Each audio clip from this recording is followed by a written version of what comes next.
mais uma quarta-feira. Quarta-feira é o dia clássico do Highcast e hoje eu estou muito bem acompanhada do nosso querido presidente Bruno Feigelson, que já virou meu co-host oficial, né? Exato. E com o vereador Pedro Duarte. Muito obrigado pelo convite, prazer estar aqui. E aí, Bruno, você falou que... Cara, antes de mais nada, cara, queria aproveitar, acho que é uma oportunidade, estando aqui com o Pedro de maneira pública, de fazer um agradecimento genuíno, né? Assim, hoje tenho a felicidade e a responsabilidade de falar em nome da nossa comunidade judaica, então represento aí todos os judias e judeus do estado do Rio de Janeiro. E, cara, eu acho que é importante verbalizar o agradecimento em vários momentos. Eu acho que toda a comunidade sabe, a gente está vivendo isso, todo mundo que acompanha a Rai TV, sejam judeus ou judias ou não, amigos e amigas da comunidade. Infelizmente vem o crescimento do antissemitismo, desde o dia 7 de outubro, foi um marco, infelizmente, de aumento de antissemitismo no mundo. A gente teve algumas notícias nos Estados Unidos de atentado, na França. Infelizmente o negócio está num patamar, e isso muito preocupa a comunidade. E eu repito isso com muita frequência, o que a comunidade esperava no dia 7 de outubro? Uma acolhida. Infelizmente, o que a gente teve foi um aumento do antissemitismo de muita gente. Então, poucas foram as pessoas que estiveram ali próximas. Então, acho que eu faço questão de falar isso.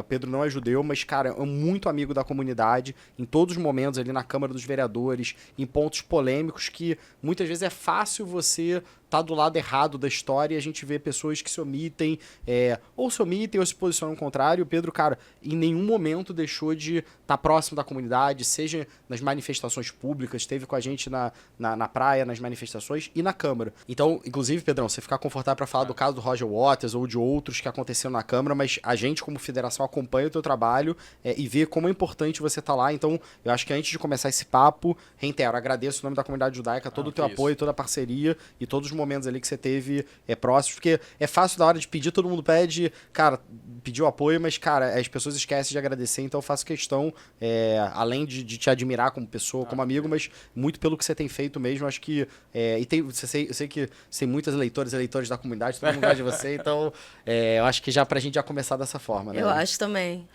Eu queria primeiro agradecer o convite, agradecer as gentis palavras, vindo de amigos, né, tem um valor extra aí, de coração. E falo sempre com as pessoas que também que me perguntam, por que esses posicionamentos? Né, você não é da comunidade, porque você se envolve, e acho que ao longo do papo a gente vai conseguir entender bem, mas é muito por compartilhar valores, visões de mundo, né, do que eu vejo dentro da comunidade dos meus amigos que eu tive a oportunidade de conhecer, uma visão muito a favor da liberdade de expressão, da democracia, respeito entre os povos, né, autodeterminação das pessoas, né, e dos povos. Então são valores que para mim são muito óbvios, mas infelizmente a gente acaba descobrindo no dia a dia de que não são tão óbvios para todo mundo. Então eu sempre me vi na necessidade de apoiar a comunidade, né, da forma como eu pude. E até logo depois do atentado terrorista do dia 7 de outubro, eu lembro que teve a primeira caminhada que foi na praia de Copacabana, foi no domingo seguinte, ou dois depois, foi logo na sequência, né? Eu estive presente, e aí, sem querer direcionar críticas a ninguém da classe política, mas vi poucos políticos não judeus presentes, porque eu imaginei a mesma coisa, eu falei, acho que fosse ter mais gente aqui pelo momento, né, que estávamos, e eu tirei uma foto com alguns amigos da comunidade que eu encontrei no dia, segurando a bandeira de Israel, e postei, estamos aqui em solidariedade contra o terrorismo e tudo mais. Nem falei nada de Gaza, Palestina, falei em solidariedade a um povo que acabou de sofrer um ataque terrorista. Né? E naquele ano, no final, a gente gosta muito de rede social, né? Fui pegar o relatório do ano. E acho que já comentei isso com você. Foi o dia que eu mais perdi seguidores, no ano inteiro, o relatório apontou. Porque eu vi um pico lá pra baixo, aí eu fui buscar na data que eu tinha postado naquele dia. Né? E era a foto com a bandeira. É engraçado que você não tem um viés específico, político, de extrema esquerda, ou até mesmo extrema direita. Existem muitas pessoas da extrema direita que também não são muito... não gostam muito de judeus. Então é muito interessante esse dado. Eu entendi a leitura que você está querendo dizer, no sentido porque de que de um a tua base não é uma base extrema. Você é um cara muito ali de centro, ali tem uma galera tranquila. Tá? Finalmente quem tem essa opinião, assim, anti-judeu, anti-comunidade, está em algum dos extremos. Ou está na extrema esquerda ou extrema direita. E eu sempre tive um posicionamento moderado, então eu não esperava isso do meu público, né? Óbvio que assim, teve muita gente que bateu palma, concordou, tá? Claro. Mas me surpreendeu ser no ano inteiro. Pô, e já teve vídeo que eu posto falando abobrinha, né? Assim, político, todo dia tem que estar postando, vez ou outra eu já postei alguns vídeos que me geraram, a pessoa não entendeu o que eu quis dizer, perdi seguidor da vida. Mas esse dia, assim, a mensagem era muito clara, não tinha. As pessoas de fato deixaram de seguir porque consideraram aquele posicionamento absurdo. O que me chocou muito, do ponto de vista... Não, e até em termos de momento, né? O que você tá falando foi bem logo depois do 7 de outubro, que era um momento onde... Não tinha nem as reações ainda. Que, não tinha nada, e as cenas e tal, e isso mostra um pouco, isso é uma coisa que a gente debate muito, né? Para a comunidade, uma coisa que talvez é difícil de perceber. Você vê, a gente viu, por exemplo, a pandemia. Sempre tem 3 podcasts, né? O podcast antes, o durante e o depois. Então a gente estava falando um pouco do período da pandemia e tal. A pandemia ali foi um momento que mexeu muito com a cabeça das pessoas. Foi uma mudança de realidade, novo normal.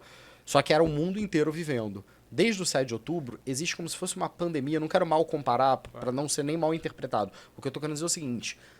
As pessoas da comunidade judaica entraram num eixo diferente de percepção. Sim. Passou a ter muito hate, muito ataque, coisas assim muito sérias que mexem com a cabeça das pessoas e que é uma coisa muito particular. Então, se você não é da comunidade judaica, você não está vivendo isso, você não está sofrendo esse nível de ataque.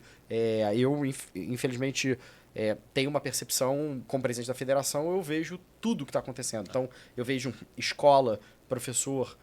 fazendo ataque contra a criança, em serviço público as pessoas sendo retalhadas. Então, infelizmente, isso é uma realidade posta e que não é nenhum privilégio da comunidade judaica. Assim, você tem homofobia, você tem racismo, você tem machismo, você tem todos os tipos de ataque. Só que a gente não via isso dessa maneira, inclusive tão deliberada, e eu acho que isso fez com que, inclusive, muitos integrantes da comunidade judaica tivessem a percepção de que isso não existia. Cara, beleza, a gente viveu o Holocausto há 70 anos atrás, mas... Nunca sofri isso na pele. Até o 7 de outubro. É isso, até o 7 de outubro. Então isso se tornou uma coisa muito incandescente em termos da identidade judaica de você ser percebido dentro desse ataque. Eu vejo assim, comentários assim, de amigos que... Mesma coisa, são amigos que são da comunidade, mas não eram muito ativos. E eles comentando, assim, em chopp de bar, falando, cara, pela primeira vez hoje, quando eu vou olhar um país que eu vou comprar uma viagem... Eu tenho que olhar pra onde estou indo. Eu tenho que olhar pra onde estou indo. Antes eu, sei lá, vou pra Ásia, vou pra cá, vou pra lá. Eu não ficava me preocupando muito com quem era o governo, como é que tá hoje. Né? É um fator que ele falou, cara, hoje eu olho, tipo assim, é tranquilo circular nesse país, porque é isso, as coisas ficaram piores, né? E isso, então, esse é um ponto que pouca gente vivencia e pouca gente tem essa... Então, o posicionamento é muito importante...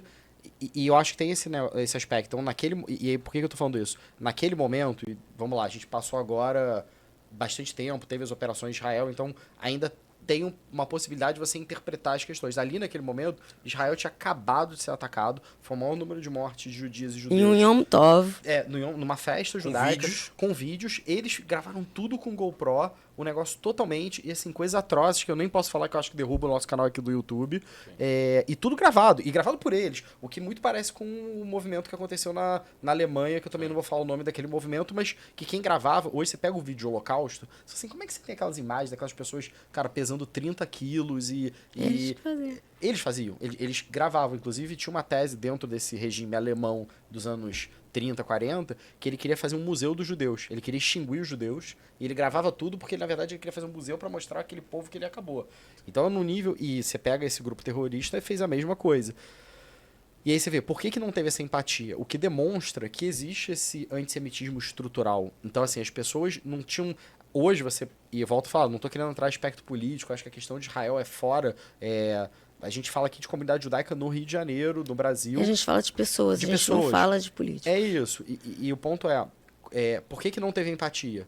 Porque justamente tinha um certo antissemitismo. O cara que já estava batendo antes de qualquer coisa, já tinha um antissemitismo estrutural, que ficou incandescente. O cara não falava e passou a falar, como infelizmente tem pessoas que são racistas, homofóbicas, machistas e guardam isso então acho que esse é o fator novo. Então, por isso que eu falo, eu repito, assim, não é querendo ser repetitivo, mas o apoio, especialmente de figuras importantes, você é uma das principais figuras aí da juventude política representa uma porrada de gente, tem uma construção e não falando mal ou bem de político, mas a gente sabe que o ambiente político às vezes é meio complexo, então ter um cara preparado com você e se manifestando abertamente é muito importante, e isso é uma coisa também que as pessoas não levam em consideração. A comunidade judaica, naturalmente, ela é traumatizada. Pô, você imaginar que há 70, 80 anos atrás, metade dos judeus do mundo foram parar num câmara de gás, num campo de concentração, isso traz efeitos. Então, quando você começa a ter esse ambiente de antissemitismo, pô, você tá indo no seu emprego público e tem uma manifestação te atacando. Numa escola, você começa a falar, cara, será que isso aqui tá virando a Alemanha 1930? E ter o posicionamento, e ficou muito famosa essa frase depois da Segunda Guerra Mundial. O problema não é o mal, o problema são as pessoas boas que não se manifestam. É isso. E é o que você falou, às vezes é impopular, você tá perdendo seguidor. Politicamente, talvez não é a melhor. Mas É é a convicção. É a tua convicção. E que é uma coisa que às vezes a gente sente falta, né? Porque ainda mais nesse mundo hoje que as pessoas seguiam pelo like, né? Sim. É mais fácil pela manada, né? Infelizmente. E até essa coisa de ter sido mais rotineiro, eu vejo pela Câmara mesmo, né? Porque a Câmara dos Vereadores fica ali na Cinelândia, que é um palco de manifestações de tudo quanto é gênero. E no meu primeiro mandato eu não tinha visto nenhuma que envolvesse Israel. Apesar de sempre ter tido movimentos debatendo, né, a Palestina e tudo mais, que existe um debate aí geopolítico, histórico, mas assim, nunca tinha visto nada na Cinelândia. Do atentado pra cá, pelo menos uma vez por mês tem. E teve até uma vez que, com o apoio do Gustavo, do Guga Mizrahi, né? Eu oficiei o Ministério Público porque tinha venda de, também não vou dizer o nome, né? Mas organizações abertamente terroristas, consideradas por inúmeros países do mundo como terroristas. Isso é surreal. Vendendo a camisa ali, né? De diferentes dessas... As pessoas usando, as pessoas comprando. As pessoas usando, as pessoas comprando e com frases. E aí, na frente da Câmara, eu e na época a vereadora Tereza Berg também, nós fizemos uma fala em plenário pedindo, presidente, é na nossa escadaria. Não pode deixar, né? É na nossa calçada, tem que fazer alguma coisa. Aí fica naquele, mas da calçada pra fora, é espaço público e tudo mais. A gente oficiou o Ministério Público, foi o Ministério Público. E aí? Cartaz, venda abertamente. Eu acho esse dinheiro vai pra onde? Vai financiar o quê?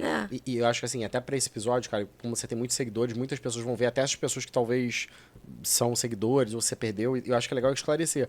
Cara, quando a gente olha, e por isso que eu volto a falar, a gente não fala de geopolítica, mas assim, eu acho super legítimo a pessoa ser pró-Palestina. Cara, a Palestina é uma população de milhões de pessoas, pessoas boas que ali moram. O que as pessoas não conseguem compreender, o que a gente combate, não é isso. Muito pelo contrário, assim, você vai a Israel, você tem uma população gigantesca de palestinos que moram dentro de Israel e são cidadãos com plenos direitos. Você tem muçulmano na Suprema Corte. Então, o ponto o que essas pessoas não entendem é isso. Como é que eu vou apoiar um grupo terrorista, cara? É isso, não era a bandeira da Palestina, era outra bandeira verde. É isso. Exatamente. Eu sei, isso que você falou. Mas vale esse esclarecimento, porque você é um cara que entende isso, mas às vezes as pessoas acham que assim, pô, a gente tá... Não, cara, pode botar a bandeira da Palestina, você pode defender. Cara, eu vou te falar, na comunidade judaica de maneira geral, majoritariamente você vai ver a galera querendo 2 estados. Sim. O que você não pode, eu acho que esse é o limite que as pessoas não entendem, é que você não pode legitimar um grupo terrorista, cara. Você não pode legitimar pessoas que, cara, matam deliberadamente civis, etc. Isso é errado. Eu acho que esse é um ponto que eu acho que é da grande maldade do antissemitismo que acontece hoje, e eu vejo no Brasil, esse antissemitismo da ignorância. Porque a pessoa usa o palestino, que é um cidadão, que é uma pessoa que tem que ser cuidada e etc, e super legítimo, e meio que misturam as coisas. O grupo terrorista... Não, cara. Na própria Palestina, os caras estão ali sendo mega oprimidos por pessoas. Então... Eles recentemente, enfim, atacaram próprios cidadãos por causa da ajuda humanitária que estava chegando, e eles querem controlar aquela ajuda comunitária. O povo estava precisando, estava com fome, e eles mesmos foram contra o povo. Isso não... Então, você quer libertar quem, ou você quer usar isso como um símbolo de ódio por quem? Esse é o limite. O que é ódio, o que é amor? Porque você fala pelos reféns, não quer dizer que você é contra a Palestina. Sim. São coisas até que convergem. A favor da paz. Eu acho que até o Brasil está perdendo essa oportunidade histórica, porque realmente ele poderia ser um grande mediador disso, né? Então, quando você posiciona, isso...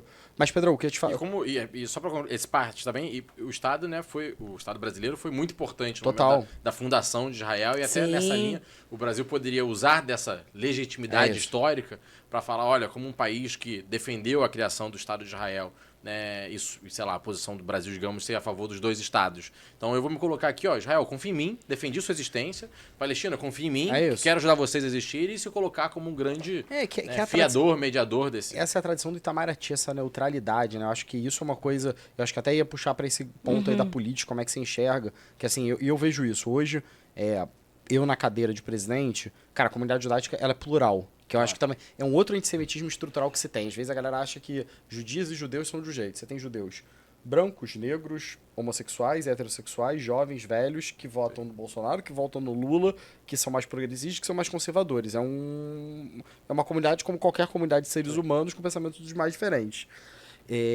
E muito do que a gente propõe na nossa gestão atual, e isso já é uma construção, o Alberto, que eu fui vice-presidente com o Gustavo também, era um cara que pregava muito essa pluralidade, e a gente tem que representar todo mundo. Só que eu vejo, cara, vejo isso dentro da comunidade, que é um reflexo da comunidade maior. Cara, o que a gente já estava falando, tudo hoje é muito polarizado, tudo. E isso esvazia muitos discursos mais profundos de qualquer coisa, né? Como é que você vê essa questão política, assim? Até. Não vou citar o nome da pessoa, mas estava falando com outro vereador. E ele me falou isso, falou, cara, hoje tá muito difícil ser de centro, porque assim, você tem que ser extremista. E é o que eu vejo, né? Hoje o que vende é você extremar, e eu acho que eu tenho a mesma percepção da Nelly. Eu vejo você um cara, óbvio, com as suas convicções ali de mundo, que tem suas visões específicas, tá no Partido Novo e tal, mas eu vejo você um cara muito moderado, muito reflexivo, todas as suas considerações a um nível intelectual maior do que a gente às vezes vê de maneira geral. Como é que você enxerga esse momento? Eu vou trazer algumas reflexões sobre, porque eu também não tenho resposta final, porque não é fácil. Vamos lá, alguns pontos. A gente tá, e aí é meio clichê, mas é essa sociedade que todas as informações são muito rápidas. Então você fazer um posicionamento de 4 minutos, as pessoas já falam, bom, muito longo. Eu vejo até minha equipe, às vezes eu faço uma fala em plenário de 4 minutos. O cara reduz para 10 segundos. Lembrando que assim, imagina, o regimento, que era da década de 90, me dá 15 minutos. Então, alguém colocou 15 minutos em 1991 por algum motivo, porque naquele momento 15 minutos era razoável. Hoje, 15 minutos de discurso é uma loucura, assim, dá vontade, né, de desistir e ir embora do plenário. Então, 4 minutos. Aí eu subo. Eu falo, mas hoje regimentalmente mudou? Não, continua 15. Mas se convencionou, tem gente que sobe não, lá? Não, eu sou mais objetivo. Mas tem gente que sobe e fala 15. 15 é muito difícil. Não tem nem fala pra isso. Só se você quiser prolongar. Porque às vezes aqui você tá na oposição, aqui a gente chama de kit obstrução, né? Então eu uso eu leio receita de bolo. Uma vez, por exemplo, eu li um abaixo-assinado, as pessoas assinavam, eu era completamente contra o projeto. Eu fiz um abaixo-assinado, e o abaixo-assinado tinha, sem exagero, uns 2.000 comentários. Eu comecei a ler todos os comentários. Disse Diego, aí eu lia. Disse Patrícia, aí eu lia. Porque eu só queria... Só pra acabar a sessão. Só pra acabar a sessão, que eram uns 15 minutos. Mas assim, de regra eu não uso 15 minutos, que ninguém presta atenção. Mas eu sei lá, fiz uma fala de 4 minutos, subi a equipe. Pô, Pedro, a fala ficou muito boa, mas 4 minutos é muito. Eu falei, mas eu condensei. O projeto que está sendo votado tem 30 artigos. Trata, sei lá, a legislação da construção civil do Rio de Janeiro inteira. Como é que eu vou falar disso em 1 minuto? Não é uma dancinha de TikTok, é o código de obras da cidade.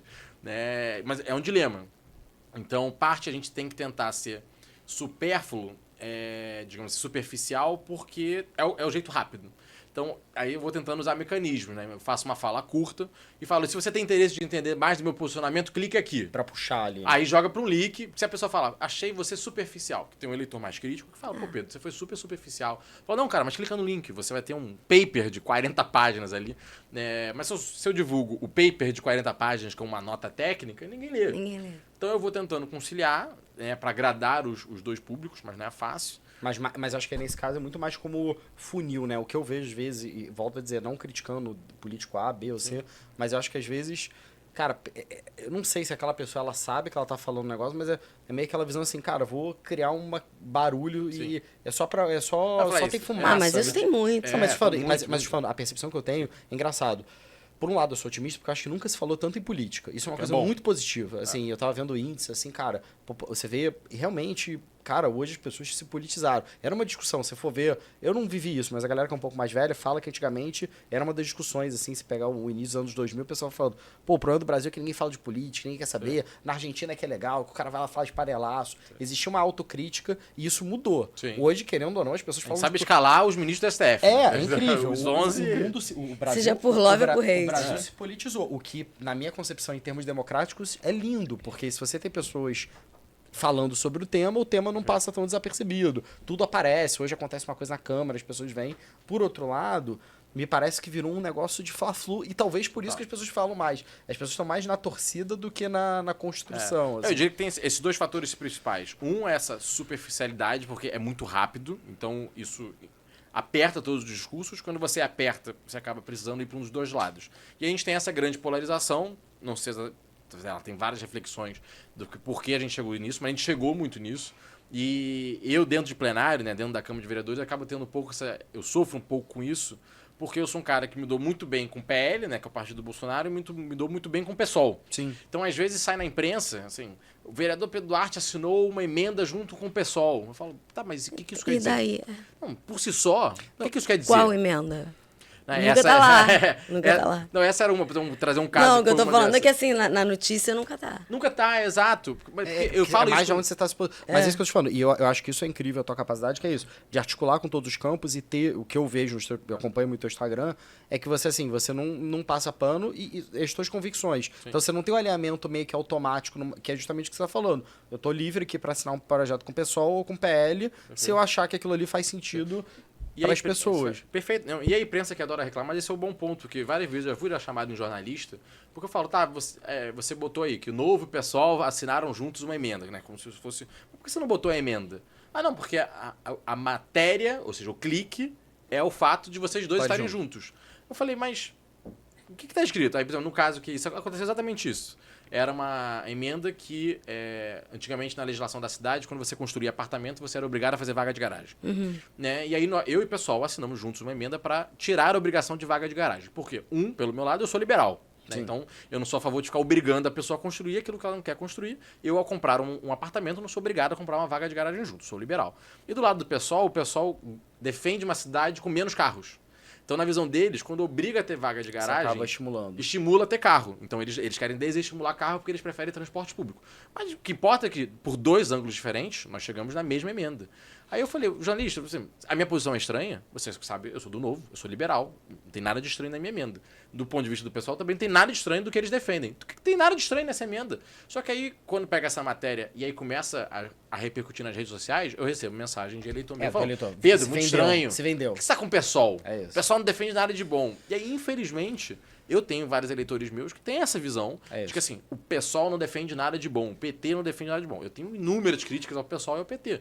Mas, vez ou outra, Mas tem nada de bom é um grande exagero. É incrível, né? E eu acho que a cidade, eu acho que o aspecto da municipalidade é muito legal porque ele é muito pragmático. Diferente, às vezes, da esfera federal, é muito específico, é muito também. abstrato, cara. E, assim, e você vê que o que separa é muitas coisas, muitas vezes, abstratas. E isso que você trouxe é um exemplo muito legal, que é um aspecto pragmático. Pragmático, cara, vai ter que ter garagem ou não e beleza. Por dois viés, por duas percepções cognitivas completamente diferentes da realidade, eu cheguei no mesmo resultado objetivo. Isso deveria ser comemorado. Falar que, olha que legal que, porra, você tem pessoas que pensam de um jeito da sociedade de outras e elas conseguem, cara, canalizar para um único aspecto. Mas isso que você falou, isso é visto como clickbait para, olha... Pedro virou pra esquerda.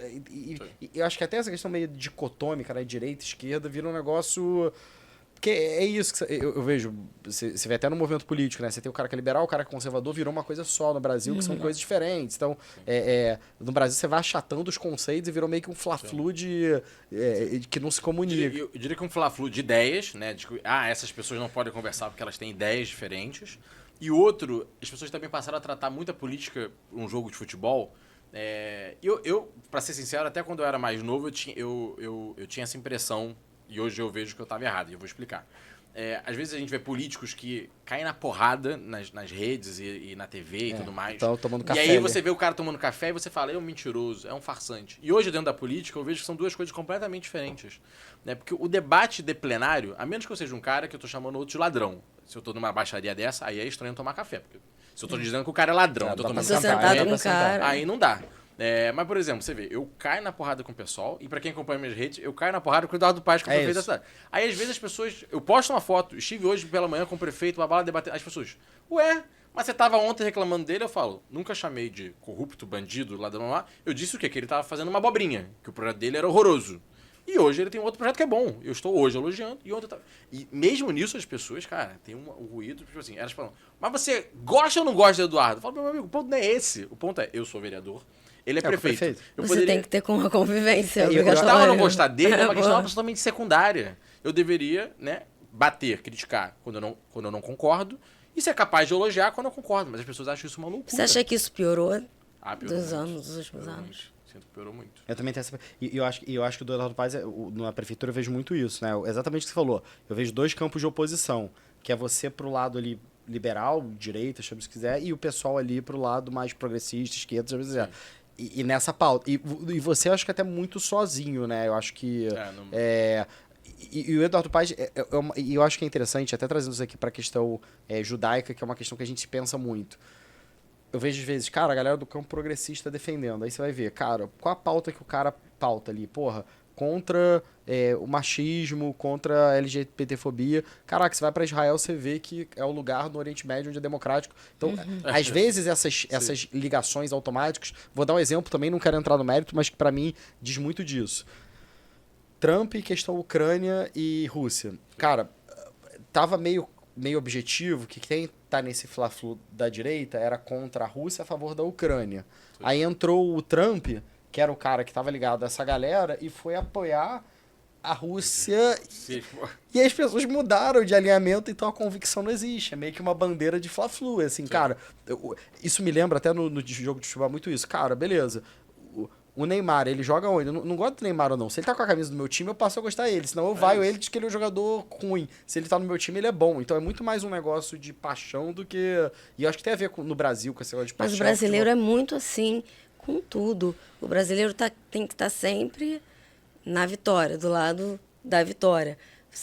Eu não vejo pessoas que sejam realmente apaixonadas e consigam ignorar.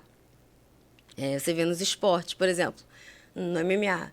Quando no MMA tinha 1000 campeões brasileiros, estava todo mundo no MMA. Você gosta de luta, você sabe. Sim. Hoje em dia, quase ninguém mais assiste, porque quase não tem mais campeões. Eu acho que o brasileiro é muito bairrista mesmo. Aquela coisa de, se o Brasil não está aqui, eu não quero estar aí. E eu acho que é isso meio para política também. Sim. Porque se você está desse lado, eu não quero saber o que você tem para dizer. Mas às vezes você tem muito para dizer, muito para agregar. E eu vejo isso mais no Brasil até do que lá fora. Eu vejo uma polarização lá fora. Mas vejo aqui no Brasil uma polarização mais ignorante, como você mesmo disse. Talvez é isso, seja recente o quanto a gente acompanha a política. Eu torço muito para que essa minha leitura esteja certa, de que a gente não acompanhava a política no Brasil como um todo. Ele passa a acompanhar muito política e aí ele lida sendo simpático com o eleitor, né? Como se ele estivesse na adolescência. É isso. Né? Ele é muito brigão, o outro adolescente, eu odeio ele é do grupo dos nerds, ele é do grupo do malvado, ele é das patricinhas, assim. Eu odeio, eu divido. Talvez quando a gente chegar na vida adulta da política, a gente vai ver, putz, cara, não valeu a pena aquelas maluquices que a gente fez, a gente se odiava. E o Brasil era o quê? É isso que a gente vive hoje. É dividido. Né? O Rio de Janeiro passou, e eu vou dizer aqui como alguém que critica bastante o Eduardo, mas a gente foi um pouco nessa, na época de Crivella e Witzel, que era isso, né? Eu vou votar no juiz corretão, sei lá o quê, babá, nada contra a pessoa. Sim. Mas assim, a gente apostou num cara que ninguém nunca tinha visto. Quem era esse cara? A virada do Witzel, inclusive, foi um negócio assim, num final de semana, né? Ninguém nunca tinha ouvido e o cara virou ali. Parece uma coisa meio adolescência, né? Assim, eu odeio meus pais. Eu aceitaria qualquer pessoa como um pai diferente. Quem aparecer vai virar meu pai. Aí, pô, você botou dentro de casa um cara mas sabe que péssimo pai. Eu não sei, assim, é o recorte etário, não sei, é a minha percepção. Eu vejo quadros, não só você, acho que na política do Rio tem, em São Paulo, tem uma nova geração que a minha percepção é que vem mais preparada, não sei se isso é inova, não sei o que mas eu sou meio otimista, assim, de uma política, sei lá, eu de verdade, volto a falar, não tenho tem relação com muitos políticos e gosto de muitas pessoas, mas eu vejo, não tô querendo ser etarista de maneira nenhuma, que eu acho que tem pessoas hiper preparadas e convictas, mas eu tenho a percepção de que tem uma geração nova, que é a tua geração, da galera, que independente do polo político, eu vejo isso muito, sei lá, você tem uma Tabata ali de um lado, você... Independente da convicção, ser mais ligado ao progressista, mas são pessoas mais preparadas e me parece que com mais senso crítico, menos... talvez isso seja o caminho, assim. Tem gente que tenta, né, cientista social, tá bom, vai fazer análise disso. E uma tese que me agrada, para tentar explicar um pouco isso, é de que a ditadura nos fez uma geração perder o gosto pela política. Né? Por óbvio, você fica você restringiu ali 25 anos que você não pode votar. Então imagina, uma geração inteira que talvez fosse fazer, como eu fiz, Grêmio Estudantil, Centro Acadêmico, Diretório Central de Estudantes, depois você vai pra política, ou o cara fez movimento estudantil e acabou caindo no movimento guerrilheiro paralelo ao Estado, ou ele desistiu. Né? Ele falou, cara, eu não vou fazer isso, eu vou preservar minha vida, eu não vou morrer. E aí aquele cara foi seguir a vida. E depois que ele passou dos 30, 35, 40, vida feita, Cara, eu não vou voltar, Não vou voltar. eu não vou começar a fazer política agora. Tanto que você for pegar, a maior parte dos políticos na reabertura do Brasil para a democracia são políticos que já eram políticos antes da ditadura. É verdade. Fernando Henrique Cardoso fazia política antes da ditadura. José Serra fazia política antes da ditadura. Né? Mário Covas fazia política antes da ditadura. Então, boa parte dos políticos que nós tínhamos, o próprio Tancredo era deputado em 1962. E ele vai presidir o Congresso depois, porque ele passou aquele ato inteiro. Então eram pessoas que já tinham se tornado políticas antes. Por que fazer política durante a ditadura? É impossível. Né? Existem exceções, claro, né? O Lula é um líder sindical, por exemplo, que surge dentro da ditadura, né? Naquele momento da ditadura. Mas a maioria, ditadura. Mas isso também, de certa maneira, é fazer política. Porque se você está liderando... Não, ele fez qualquer política. Pessoa, você faz política. Ele fez política na ditadura, mas muitos não fizeram. Você asfixiou uma geração inteira. E o insight que você deu, que é interessante, que eu fico pensando, é muito isso, né?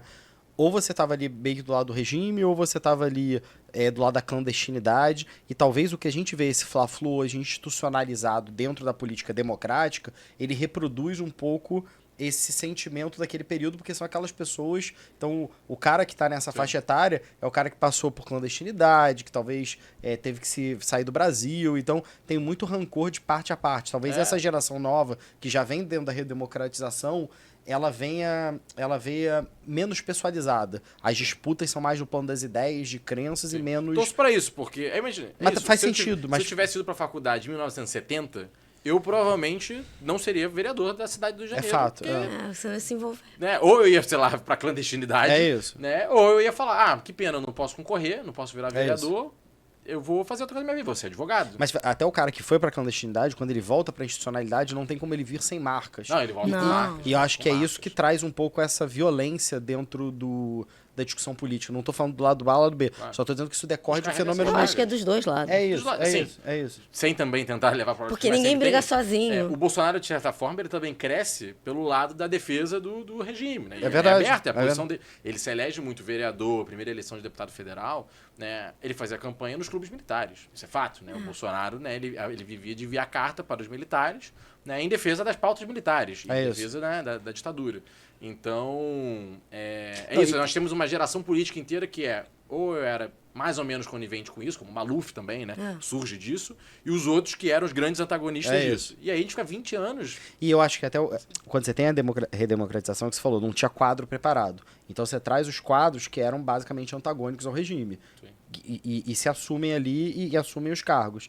E aí talvez o Bolsonaro, esse fenômeno político, é uma reação a isso, que é um sentimento daquelas pessoas dentro da sociedade mais dividida que querem reacender isso, e aí isso reacende com uma velocidade. E eu acho que talvez é isso, só vai mudar talvez com uma página virada, com uma geração nova que já nasceu nesse período menos polêmico. E que não tem nada a ver com isso, e que não né? tem Por exemplo, Eduardo Leite, o governador do Rio Grande do Sul, o próprio Eduardo Paes, assim, ele vai falar, cara, eu não tenho nada a ver com isso. Eu comecei a fazer política já na democracia. É isso. Né? Voto desde meus 18 anos, uma coisa que não tá contaminada, né? Mas faz sentido. Isso faz de ser otimista em relação ao futuro, de como até as relações vão se dar. Porque o ser humano sempre vai ter pensamentos distintos. Eu acho que o grande problema hoje é a falta de busca de diálogo, que é o campo da política, e esse aspecto muito tensionado e muito violento no discurso, muito ódio, né? Sim. Você não vê uma percepção construtiva, que é o campo da política. Eu acho que muito aquela coisa da superficialidade. Porque as pessoas falam muito assim, nova política, velha política. Aí eu pergunto para um cara que é jovem, você é um jovem que está na velha política, que ainda existe, ou você vê que existe de fato uma nova política, sendo um homem jovem na política, porque são coisas completamente diferentes, não é porque você é jovem que você faz uma política mais progressista, que não seja, sei lá, os coronéis, essas coisas. Até um caso curioso disso, né? O meu pai tem o mesmo nome, eu tenho o mesmo nome que meu pai, né? Então eu tenho um Júnior como diferença. Minha primeira eleição para vereador, eu concorri como Pedro Duarte Júnior, porque meu Facebook, sei lá, sempre foi Pedro Duarte Júnior, meu pai que é o Pedro Duarte. E aí nessas coisas dos coronéis, né, eu ia entregar meu panfleto escrito Pedro Duarte Júnior, as pessoas, mais um filho de político.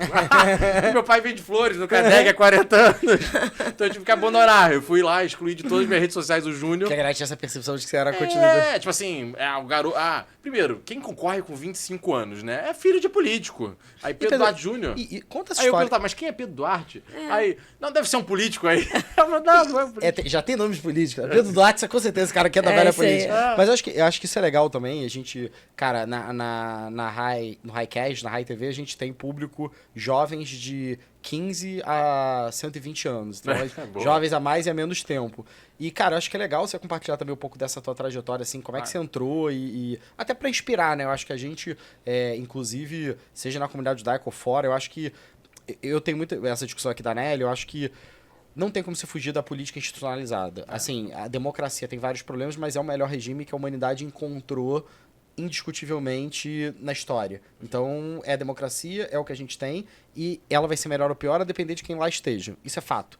Você pode ficar triste, feliz, se você tiver melhores pessoas, a tendência é ter melhores resultados. Então, eu particularmente tenho a visão muito pragmática de que o caminho é 100% melhoria da qualidade humana e com todo respeito às pessoas, não que as outras não tenham, mas preparo, capacidade, reflexão. Acho que a educação é o conhecimento, então quadros preparados. Então, eu sempre incentivo, tive também com uma pessoa, não vou confidenciar o nome, porque é uma pessoa pública, que também tá ligado ao Renova, etc. E ele me falou uma frase que marcou muito. Ele apoia muito há muitos anos. É uma figura muito, muito grande do mundo aí, muito conhecida. E ele falou, cara, a gente... E foi muito genuíno, assim, num papo com 2, 3 pessoas. Não era uma coisa pública. O cara tava ali fazendo política por política, ficar bonito. Ele falou assim, cara, o menino ou a menina quer ser político... Cara, a gente tem que incentivar, porque a gente precisa de gente boa. Então, eu achei muito, muito legal, porque a visão é um pouco pragmática, cara, não se envolve com a política, é um negócio errado, não bota a mão nisso que isso aqui é um negócio. Então, e se continuar assim, a tendência é que você só vai piorando. Então, eu achei legal essa visão e eu acho que eu acredito nisso. Então, como é que você foi puxado pra isso? Como é que... Já que seu pai não é o... Já não é o Pedro Duarte, deputado, nem nada. E até a gente tava falando do nosso amigo Corma, né, que é também da comunidade, que era um certo discípulo teu aí. Outro que a gente tentou puxar, né? E o cara eu fico uma pena porque era um quadro, um cara bastante inteligente também, mas tomou outros rumos aí pra vida. E eu me via muito na mesma forma dele, na família não era da política, ele até vinha de Belo Horizonte. Né? Mais difícil ainda. Mais difícil, Corma Mineiro, a gente incentivou a ser candidato, foi com 26 anos, fez mais de 7 mil votos. Pô, muito legal. Foi um baita caso, mas acabou que seguiu outras aspirações aí. Inclusive hoje tá em Israel, né? A gente tava até comentando aqui, ele tá morando lá. E aí, como é que eu entrei nessa loucura de política, né? Primeiro, um breve resumo da família, que acho que é importante para chegar nesse momento. Como muitos, talvez, que venham nos ouvir, é uma família de imigrantes. Meus avós são portugueses, vieram para cá, né, em 1955, 1956, fugindo daquele momento pré-guerra, Salazar, Portugal no buraco, inclusive beirando fome. Minha avó era analfabeta, ela entra no Brasil com um dedão. Então, meu avô veio para cá abrir um açougue e meu tio-avô abriu uma padaria. Inclusive, nada mais caricato do que o português abrindo açougue e padaria em Caxias. Já tinham primos aqui, um puxa o outro, tudo mais. Essa geração do meu avô consegue criar bem seus filhos, são 5 irmãos, né? E esses eram 2 mulheres, 3 homens. Os 3 homens abrem juntos uma loja de flores no CADEG, nosso mercado municipal. Inclusive, muita coisa, imigrante busca muito comércio, né? Porque eu acho que como não tem educação formal, né, não tem mestrado, não tem pós, às vezes até tem, mas não é válido aqui, só era válido no país, acaba procurando muito comércio, que cara, se acordar muito cedo, dormir muito tarde e ficar vendendo e tiver o mínimo de contabilidade, né, ajustada, tem espaço para todo mundo. Tanto que o mercado municipal do Rio de Janeiro tem árabe, judeu, japonês, tem português, espanhol, porque puxa muito isso. Isso é uma coisa que as pessoas não veem, que é esse déficit migratório é muito complexo, né? Porque você chega no outro país, você não entende as relações, então você tem uma limitação natural. Total, né? Então você vai, é o comércio ali, e é incrível como...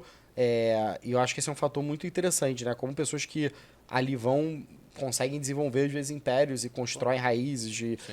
Isso até, traçando um paralelismo até com a comunidade judaica, é engraçado, né? Porque parte até do antissemitismo estrutural, que as pessoas podem perceber isso como bom, mas não é. Que assim, a visão de que, judeu tem grana, tem uma visão, às vezes, que não é uma realidade. Assim, você pega a nossa comunidade, a gente fica muito feliz que tenham pessoas que tenham condições financeiras boas, que se desenvolvam, que tenham capacidade, mas, cara, como qualquer comunidade, isso é uma coisa que a gente se defronta com a federação, que são pessoas em estados, assim, lastimáveis. A gente teve, por exemplo, infelizmente, recentemente, uma pessoa sobrevivente do Holocausto morrendo da pior forma possível numa UPA. Então, assim, você vê situações críticas financeiras e, como comunidade, e quase todas as federadas que lidam com assistência social não se limitam à comunidade judaica. Muito pelo contrário, fazem projetos maiores e está muito na origem do judaísmo esse lance do tzedakah, a palavra que seria esmola em português é tzedakah, que significa justiça. Então, o judeu contribuir socialmente com as pessoas não é um fenômeno de caridade, é uma justiça. Então é quase uma obrigatoriedade moral de você fazer. Mas eu vejo muito isso. Então, e o que eu vejo, mesmo nesses grandes impérios que se construíram, muitos deles foram histórias como essa. Pessoas que chegaram aqui na década de 30, 40, 50, sem absolutamente nada e trabalhando muito, foram construindo, né? Então, acho que isso deveria ser um exemplo e não um fator... que até entra no debate assim, agora na geopolítica mundial. Infelizmente, vivemos um momento de muita crítica às imigrações. Né? Os países quase todos se fechando. Alguns com certa razão, outros com muito pouco, na minha opinião. Mas você vai pegar, por exemplo, a média, a gente falou média salarial, né? A média salarial de povos migratórios, por exemplo, nos Estados Unidos. O indiano médio ganha mais que o americano médio. Sim. Né? O asiático médio, no geral, seja coreano, japonês, mas vietnamita, na média ele está ganhando mais que o americano. Não é porque ele é mais exigente, mas o movimento migratório... Imagina, ele te obriga a você... Ele te obriga, porque você está superando todas as resistências para estar ali. Por exemplo, o vietnamita que se muda para os Estados Unidos. Ele vai estudar todo dia, muitas vezes a chance da vida dele, o brasileiro. Mas é o que eu ia falar também, assim, eu vejo isso, cara, nos Estados Unidos é um pouco fator também diferente, porque assim... Tem o viés de seleção. Pô, você pega o Vale do Silício, que é um lugar que eu convivo muito, e, porra, esse negócio de tecnologia, tem um vetor, que é uma coisa que eu discuto muito, o que é o Brasil, o que deveria... Cara, o Vale do Silício é o lugar onde...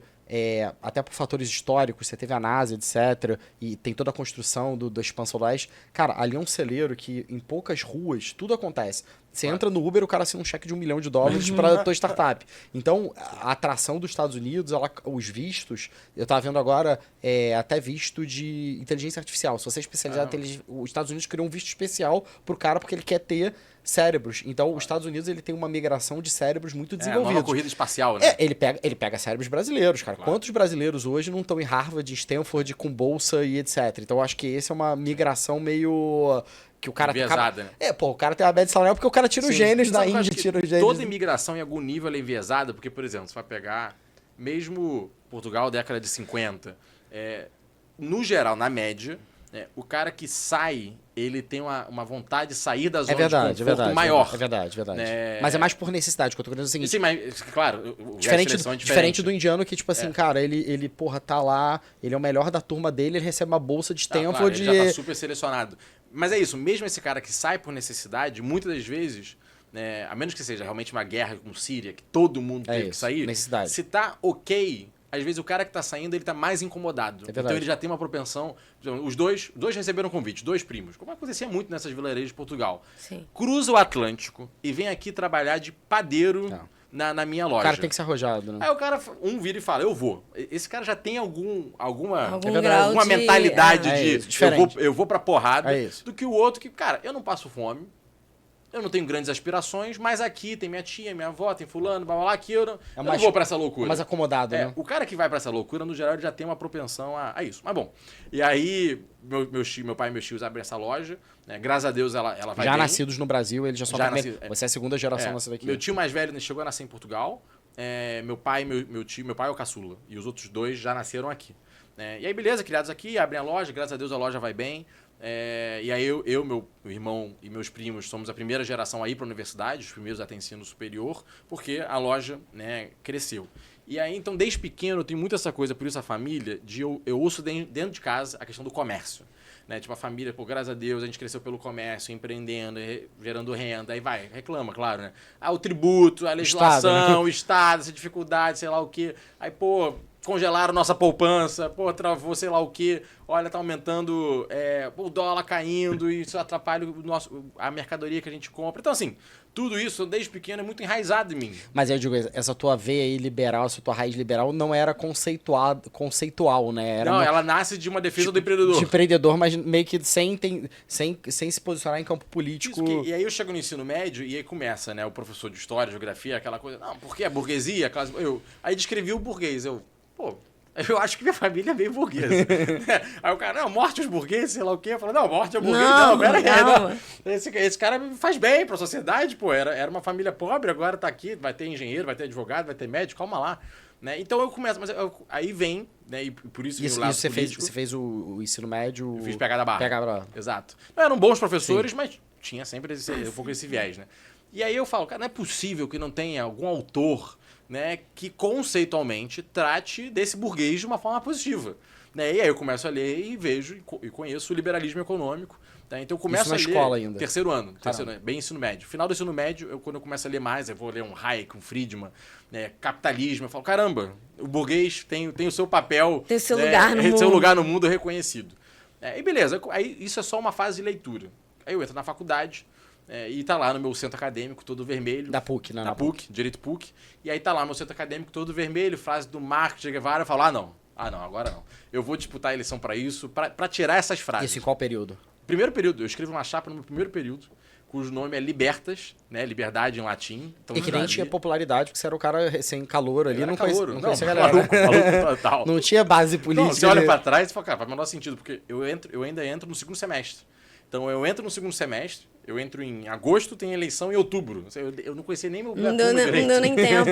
Nem minha turma direito. Não, maluco total. Mas eu entrei muito revoltado. E quando com você isso. entrou em direito ali, tua visão zero ser político, assim. A tua visão Não, era que era advogado. Era uma revolta dessa coisa conceitual. Mas tua visão ali, quando você fez... era ser advogado. Advogado. Total, Eu entrei naquela briga porque eu me sentia meio enganado, tipo, do meu professor de ensino médio. Quando eu conheci o liberalismo, tava muito forte a mim, assim, caramba. Mais jovem isso também, representa né? muito o que eu acredito. Eu não posso aceitar esse Marx na parede. Era uma bobeira dessa. Hoje nem me pauto mais nesse mesmo antagonismo, né? Aí beleza, aí comecei a disputar eleições. E não ganhou essa primeira? Não ganhei a primeira, aí na segunda perdi também, mas aí na terceira perdi também. Na quarta, sem exagerar, na quarta a gente acabou ganhando. Aí tu já era o oitavo período ali, tava já final de conhecia a galera. Já era o tinha cara tirado uma popular. parede. Eu já tava formando já. E aí acabou que eu faço a gestão do centro acadêmico de Direito. E aí você não estagiou? Como é que foi a tua Não, visão? estagiei, escritório grande, Bocata Camargo. Sim. Né, estagiei lá uns bons anos, estava caminhando para ser efetivado já. Porque eu começo a estagiar lá, estagio em outros lugares e termino e volto para lá no final da Mas tua faculdade. cabeça ainda estava drivado, você é advogado? Total, não, você é advogado, ganhei centro acadêmico, fiz a gestão do centro acadêmico. No final da faculdade, tem eleição para o Diretório Central de Estudantes, aí todos os alunos da PUC, 12 mil. DCE ali. DCE, exato. Porque antes eu era do Direito, que são 1.800 alunos. Aí eu fui para uma disputa de 12 mil alunos, que era meu último ano da faculdade. Eu falei, Aí você falou, vou entrar. Eu vou encher o saco, eu vou registrar uma chapa, eu já era meio conhecido por ser mala. Eu vou registrar uma chapa, vou defender o que eu acredito, vou perder. Era uma gestão há 6 anos seguidas do mesmo partido, de esquerda. Falei, vou marcar posição. E acabou que eu ganho com 51% dos votos. Cara, uma loucura.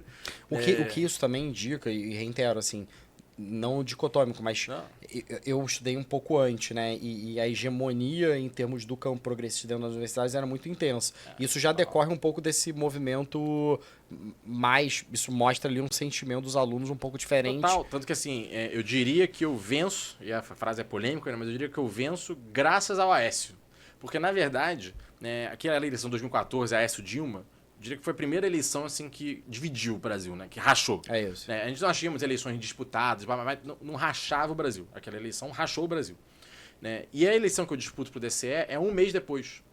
Não, então a galera... Então, tinha uma polarização. Mas eu digo, mas conceitualmente, eu volto a fazer aqui, é só uma premissa. Claro. Em teoria, você vai olhar nos campos, você pega a pesquisa, o eleitor mais velho ele tende a ser mais conservador. Sim. Tô falando até conservador, nem liberal, né? Mais no campo conservador. E a juventude tende a ser mais progressista. Claro. Tendência, né? Sim. Mas isso já mostra essa... Eram 6 anos seguidos da mesma gestão, mas eu diria... Mas conversa muito com aquilo que a gente falou antes. Posso até fazer um parênteses só disso? Cara, você falou de universidade, cara. A gente teve recentemente um episódio envolvendo até pessoas do Novo numa universidade, agressão, não foi isso? Foi na UF, um caso Na absurdo, UF, né? isso. Eles foram se manifestar lá, porque tem uma frase que é clássica no movimento estudantil, que é aqui a direita não se queria. Aí eles foram lá, coisa de jovem, com uma placa aqui, a direita se queria assim. Cara, bateram neles. Eu vi que foi um negócio... Foi sinistro até, né? Faz aqui um desagravo público, um absurdo. Não, e reitero, até dentro desse espectro plural, cara, a gente quer ambientes democráticos, então assim, as pessoas têm agressão nunca pra nada, assim, eu acho que a paz... esse é um... Eu vi a manchete, mas eu lembrei de você falar, e eu fico muito, às vezes... Você falando assim, da PUC, poderia ser você hoje, porque você estava desafiando... Eu beirei ser agredido algumas vezes isso, na estava PUC. desafiando o status quo. Beirei ser agredido algumas vezes ali, porque a PUC, a reitoria é muito presente para manter as coisas em ordem, mas eu beirei ser agredido algumas vezes dentro da PUC. E aí acabei fazendo essa disputa e ganhei com 51% dos votos que eu não esperava, mas muito, e dialogo que a gente estava falando antes, do cidadão que não acompanhava a política e se interessou, vou dar um exemplo. O gigante adormecido da PUC era a engenharia. 3.200 alunos, dos quais 80 votavam. E 80. E que eminentemente deve ter um posicionamento muito mais ali... Mais à direita do que seria, né? Isso. E aí, não, sem exagero, um ano antes de eu vencer, votaram 80 alunos da engenharia, de todas as engenharias. 80 votaram. Na minha eleição, 720 votaram. Dos quais eu ganhei por 620 a 100. Que é aquela base que não votava, que não tinha... Que estava indignado com, essa coisa de Dilma Aécio, sei lá o quê, o PT, blá, blá, Não sabiam votar. o que vinha pela frente. Exato. Mas acabou assim, eu ganhei com 51% dos votos. A PUC tinha 18 cursos. Eu ganhei em 4. Quantos votos você teve no final, nessa eleição? 1.400 e pouco. Mas você tem uma ideia, eu perdi em 14 cursos. Se você fosse pegar a votação meio... Todos de humanas. Modelo americano. História, 52. Geografia, 61. Serviço social, 74. Mas aí veio engenharia, 620 a 90. Direito. Isso deve ter gerado uma tensão até dentro do campus, né? Foi horrível. Porque isso acaba gerando essa polarização... Ele só fala com aquela galerinha. Ele representa aquele curso. Exato. E no direito? Aí, como a gente era a gestão, eu diria que, para quem acompanha a eleição norte-americana, o direito seria o swing state. Swing state, é isso que eu ia falar. Total. Né? O direito, ele votava mais à esquerda. Mas depois de 4 anos martelando que a gente entrou, e fizemos uma boa gestão, tanto que foi reeleito lá, eu diria que aquela gestão mudou o direito. E aí, quando somou direito com engenharia, ADM e economia... Levou um negócio que, historicamente... Aí levou uma vantagem, uma parada histórica. E ali você como presidente do DCE? Eu fui presidente do DCE, tive a oportunidade de representar todos os alunos. Mas logo na sequência eu me formo, né? Eu já estava na boca ali para me formar. Não tinha mais o que fazer. E aí teve esse momento dentro de casa que o escritório já tinha falado, não, você vai ser efetivado, tranquilo, vai ser advogado aí e tudo mais. E eu vou falar com os meus pais, então, eu acho que o que eu gosto mesmo é de política.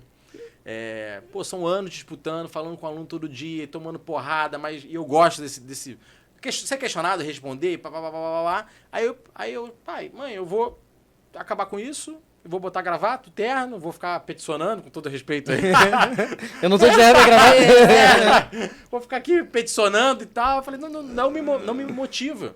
Né? E eu vi, assim, é isso, não quero levar uma vida... Né, que beleza, vou tocar direitinho e tal, mas eu vejo pelos meus amigos eles se motivam muito mais. E eles motivados vão sempre ser profissionais melhores do que eu, porque ele acorda sábado de manhã e quer participar do congresso de direito civil. O cara não queria ser advogado, mas vendeu bem, né? Defendeu bem a tese pros pais. Político, afinal de contas. Eu, para ser de excelência, assim, de acordar domingo de manhã lendo da minha área, tipo uma coisa de gestão pública, se você quer que eu seja excelente, eu tenho que estar naquilo que eu gosto. E ganhou o voto dos teus pais aí? Aí, a contragosto dessa coisa meio, tipo... Esse estímulo da política, né? Mas estudou tanto. Essa associação que está tão enraizada nas pessoas de que a política é lugar de gente despreparada. Então, poxa, você fez direito para isso, estudou 5 anos para isso. Que bom que estudou, né? Aí você fala, que bom que ainda vai ter alguém bom, né? Que bom que vai ter alguém bom lá dentro. Mas associa muito, como se fosse um desperdício. Né? Por tanto estudo para nada. Porque a política também não tem um caminho muito tradicional, diferente do escritório, você estagia. E aí, eu quero ser político, o que você fez? Como é que você vai? Não, mas o que foi o teu... Não, aí eu tive uma sorte na vida que o meu vice-presidente do DCE, que é muito amigo meu, vai ser padrinho do meu casamento, assim, um cara muito próximo, ele era filho de deputado federal, do PSDB, o Otávio Leite. Então, muito amigo, que é o Fernando. Então, ele me apresentou o pai dele, falou, cara, você leva jeito, você fala bem, tudo mais, a gente ganhou a eleição aqui junto. Meu pai quer te conhecer. E aí o Otávio já era deputado, então já tinha superado todas essas barreiras. Sim, passou por todas as fases. E aí o Otávio conversou comigo e falou, cara, excelente, você tem que concorrer para vereador. Eu falei, ele já falou isso? Ele falou, ele foi o primeiro a botar pilha. Isso com 25 anos. 25 anos. E aí eu falei... Que não era uma coisa comum, né? Não, Otávio, eu vou concorrer quando eu tiver 40, tiver a vida estabilizada. Quando você tiver 2 filhos, um apartamento financiado, a última coisa que você vai querer concorrer. Concorre agora, que você deve o quê a quem? Você vai atrasar 6 meses da sua vida. Assim, digamos, você quer voltar para a advocacia. Você vai perder 3 meses de uma campanha. Já. Eu me formei e tem 2 uma meses visão depois, legal, assim. Que ele falou, você não tem nada a perder, são 3 meses. É o estresse dos seus pais, se você quiser eu ligo para eles, converso com eles. 3 meses do estresse dos seus pais, você não tem esposa, você não tem filho, você mora na casa da sua mãe, você vai ficar na rua. Então, assim, vai pra rua pedir voto e vê o que é que dá. E ele te apadrinhando, assim, politicamente. Sim, ele já tinha uns aliados políticos, eu não podia ser o candidato dele, mas toda essa burocracia... Mas você entrou no partido. Escolher partido, ele falou, olha, tudo isso, meio que assim, a chave tá aqui, você vai concorrer. Então, por qual partido foi na época? Pelo PSDB. Pelo PSDB mesmo. Pelo PSDB, ele era o presidente. Então ele falou, olha, toda a burocracia de se inscrever, conhecer as pessoas, ser aprovada pelo diretório, resolvi tudo. A burocracia, o advogado é do partido. Vai lá pra o cima. contador do partido. Vai pra roupa de voto. O resto eu resolvo aqui. Porque, cara, já é um mundo de por onde eu concorro. Que é o que eu falei, que não é... Alguém vai me sacanear, não vai. O presidente É. do partido gosta ou não gosta de mim. O presidente do partido fez o convite. Não é o que eu falei, não é um caminho tão trilhado, né? Imagina agora o menino tá ouvindo e fala, caralho, achei legal, quero ser o Pedro Duarte.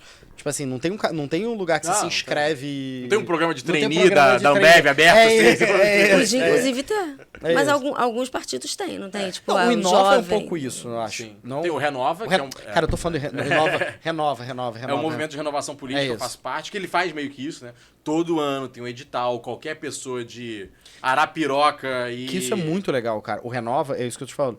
Volto a falar, cara, perdão aí, falei Inova a todo momento, é Renova, tá? Mas o ponto é, o Renova eu vejo muito isso, ele é uma aceleradora de políticos e de maneira plural, assim. Então, assim, cara, não importa quem que você... Óbvio que você tem que ter valores democráticos, com exclusão de qualquer coisa que não seja, mas isso é uma forma de preparo muito forte desses pessoas. E eu vejo já resultados... Quanto tempo tem o Renova? Tem o... 2018, eu fui da primeira turma, 2018, 7 anos. Eu já vejo resultados disso, cara. Você participou? Da primeira turma do Renova, 2018. Então, você, eu acho que de figuras expressivas, Tabata, Kim... A primeira turma, o que não tava era eu, Calero, Calero, o Ferreirinha, que do Rio de Janeiro, o Rigoni, mas que é olha, do Espírito Santo. olha que quanta é gente, cego. olha quanta um monte gente. de gente que a gente... Não, e pessoas que estão em destaque, que é uma... Não, total, é claro. Mas Não, foi uma baita turma. Não, mas a primeira disputa com 25 anos foi que ano? Aí eu perco, 2016. Tá bom. Eu tive 4.450 votos, que foi uma ótima votação para a E até pra legenda do partido bom, né? Ajudou muito. Pra ter uma ideia, assim, o último eleito naquele ano fez 6.200. Foi bem. Então, eu olhei, isso que me deu pô, dá. Eu falei, E eu com 25 anos, 15 mil reais, que por uma eleição de vereador não é Nada. nada. Mas sem nada. base nenhuma, né? Sem ninguém, não tinha ninguém. Perdido. Aí eu olhei e falei, pô, 4.500. O último fez 6.200. Você fez 4.500? 4.450. E deve ter sido muito a base ali da PUC, provavelmente. Ah, total. Muita base da PUC. Assim, eu já geria bem minhas redes sociais e tal, mas assim, a base era a PUC. Que eram as contas que o político faz. O Otávio foi um que fez o conta. Ele falou, Pedro, você tem 1.800 votos dentro da PUC. Que depois, na segunda, a gente teve mais votos. 1.800 votos dentro da PUC. Se cada um ali convencer pai, mãe e irmão, você multiplica por 4. Porque você aí começa as contas de maluco de político. Já dá pra levar. Aí dá pra levar... Claro que a conta não é assim, né? Mas A lógica. A lógica, né? Tanto que ele falou, você tem que ir na porta da PUC e pegar o contato de todo mundo. E eu ficava, depois que eu já tinha formado, tinha saído, eu ia pra porta, eu reconhecia você. Ah, você votou em mim? Votei em mim. Então agora eu sou candidato a vereador. Leva pra casa, converse com seu pai, mãe, e ia anotando. E quem tava ali do teu lado nessa época? A galera toda que já fez gestão junto. Foi junto. Todo mundo. A galera abraçou a tua candidatura. Total. Foram eles, assim, esse grupo que Mas a galera estagiando, já advogando. Cara, eu já vi que isso, estagiando, ia com terno e gravata. Terno e gravata depois do... Pô, tava saindo da aula ainda, eu falei, cara, sai da aula, mas fica um pouco aqui comigo no portão e depois vai embora. E, cara, ia muito assim.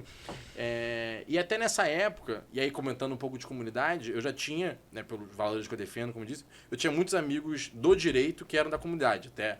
Talvez, o que é muito amigo, e até hoje falo direto, é o Alex Vemovitsky. Sim, gente boa mesmo. E o Alex era da nossa chapa.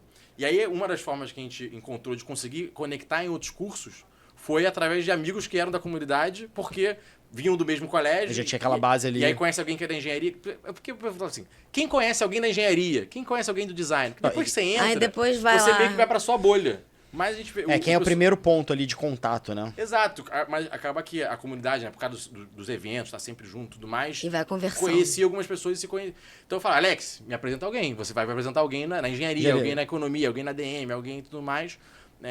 Então até diria que foi um momento. Uma base judaica ali. A gente criou uma base judaica ali dentro da faculdade. E tem um grupo grande de alunos judeus na PUC, né? Sim. Tem uma expressivo. galera lá. Exato. E aí depois, em 2018, eu sou candidato a deputado estadual.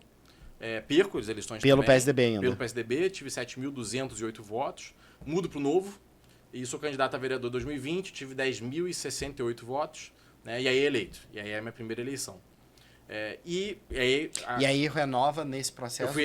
Fiz parte do Renova em 2018. E foi legal pra caramba, assim, o programa. Cara, foi ótimo. O que mudou, assim, na sua cabeça? Não, primeiro que eu era muito... Apesar de todo o respaldo do Otávio, o Otávio era um cara que já tinha sido 3 vezes vereador, vice-prefeito, 3 vezes deputado federal, né? Ele já era um cara tradicional. Sem uma coisa ruim da coisa, assim. Era um cara que já...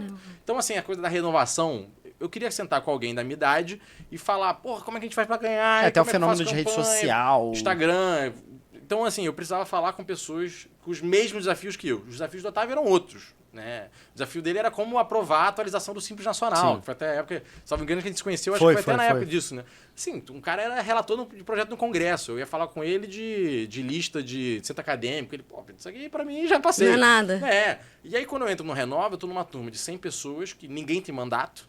Todo mundo tá indo pra primeira disputa, né? Parecia quase o desembarque ali do dia D, né? Tipo assim, pô, Todo mundo pra cima. todo mundo pra cima, vamos ver quem passa nessa praia. E um puta programa, né? De preparação, né? Não, de e, ensinar. pô, imersão. Imersão. A gente passou 10 dias com aula de 8h30 da manhã até 7h30 da noite, todos os dias. Todo mundo no mesmo hotel. Cara, o Renova... Parada profissional, assim. Profissional. E os dois lados, né? Como fazer uma campanha, né? E como fazer um bom mandato. E o Renova tem um bom insight disso, porque não adianta você formar um excelente político que não vai ganhar eleição. É um bom gestor de campanha ali. Assim. Então você precisa ser um bom mandato, né, um bom político, mas você precisa ser um bom candidato.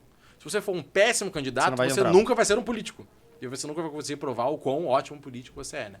Então, o Renova tem sim aula de narrativa, storytelling, conquistar votos, gerenciamento de campanha, arrecadação, tudo. É muito maneiro. Não, é uma coisa que não tem, né? Não existe esse curso. Não existia. Não. Né? É meio fora É uma da coisa, você vê que é uma coisa muito inerente dos políticos mais antigos. E eu acho que vale esse... E eu tenho falado muito do Renova por conta disso, porque eu acho que às vezes, cara, alguém... Podcast, você nunca sabe quem tá ouvindo do outro lado. Então, assim, cara, vai lá, porque eu acho que lá é um caminho legal de preparar. A gente até fez o evento do Renova no Rilelo, né? No Rilelo, com a exato. Água de Ipanema. Eu, Flávio e o pessoal do Renova, falando como tinha sido a experiência. Como ele se fez Água de Ipanema, né? Do Rilelo, foi bem legal. Fez um negócio de Ipanema, exato. Uma parceria até do Renova. É isso. Quem procurou, acho que foi o Mendy. Foi. Ele falou, pô, vamos fazer a ponte, vamos... Eu achei muito legal, pra estimular ali pessoas da comunidade que queiram ir pra esse mundo político e tal. Não, e é importante, né? É importante mesmo, assim, temos vários grupos representados dentro da Câmara Municipal. E é importante que a comunidade esteja sempre representada, seja por pessoas que são da comunidade, que não são, mas é importante ter essa porta aberta. Né? E aí em 2000 e... Qual ano que você mudou pro partido? 2018 eu mudo pro Novo, aí eu trabalho lá 2018, 19 e 20, né? Faço política, conheço os militantes, sou candidato em 2020, e aí sou eleito com 10.069 votos. E aí faço meu primeiro mandato. Única candidatura do Novo, né? Na verdade, éramos vários candidatos, né? Não, o mas Novo lança 51, mas eu sou o único eleito. Ele é o único eleito. É o único eleito, exato. O Novo só elegeu um, eu fui o único eleito. E agora de novo, né? 2024, só elegemos um e eu fui o único eleito. E crescendo de 10 mil para 15 mil votos. É uma boa projeção, né? Não, foi um bom crescimento, E quais são os seus principais desafios, assim, no dia a dia enfim, não só em termos de pauta, mas em termos de estar lá, em pessoa, lá, batalhando por certas coisas, e como é que você enxerga o cenário? Porque as pessoas têm muita visão de que político não leva política a sério. Que político é preguiçoso. Não, o Pedrão tá lá todo dia. Pois é, eu sei. Sim. E é por isso que eu tô Segue o Instagram dele. Vai ver, o metrozinho, 8h30 da manhã. Mas de metrô, é isso, para chegar, não pegar trânsito. Mas como é que você enxerga estar lá, defendendo suas pautas? Quais são os maiores desafios? Eu diria que o primeiro mandato foi, como qualquer pessoa, né, que chega num ambiente novo e é pela primeira vez, etc. Pato novo ali, né? Pato novo total. Me enrolei muito, comprei talvez brigas que eu não devesse ter comprado. Algumas realmente eram necessárias. Não, e eu acho que esse é um bônus e um ônus, né? Porque como você era o único do Novo, você era o cabeça do negócio, não tinha muito esse apadreamento. Ao lado bom de você ser um free rider, mas por outro lado você não tinha alguém ali pra tutelar e falar, cara... eu não sei quem que tava falando isso. Dá um exemplo, tem um vereador que é da minha idade, basicamente, assim, diferença de 6 meses, sei lá, que é do PSOL, que é o William Siri, que eu tenho uma ótima relação, amigo, assim, pô, muito gente boa. Ele tem uma super estrutura ali do lado dele. Quando ele entrou, eu falo muito disso com ele, falo abertamente que eu já conversei disso com ele, né? E apesar das nossas várias divergências ideológicas, né, a gente conversa muito. Quando ele entrou, o pessoal tinha 7 vereadores. Tinha o Tarcísio Mota, que já tinha sido candidato a governador. O mega nome ali. Chico Alencar, que já tinha sido o mundo de mandatos, etc. Ele tinha voltado ele tinha sido candidato ao Senado, né? Perdeu. O cara já entrou num time mega forte. Então ele entra e fala, me ensinem. É isso. Tipo assim, bancada, deixa eu ver. É isso. Eu não preciso nem falar nada. Primeiro Ele entra pra aprender. É isso. Eu entrei meio que assim, eu era líder, porque, vem lá, eu sou líder de mim mesmo, mas eu sou um líder. Então, assim, tem um colégio de líderes, que quinzenalmente os vereadores, os líderes partidários almoçam pra decidir. Foi você que me falou. Aí eu era o líder de mim mesmo, mas estava ali. Então, assim. Eu acho que foi você que me contou isso, não. Alguém me falando de colégio de líderes, que alguém que tinha entrado. Não foi você, não. Porque eu acho que não foi nem no Rio. Não lembro quem me falou isso.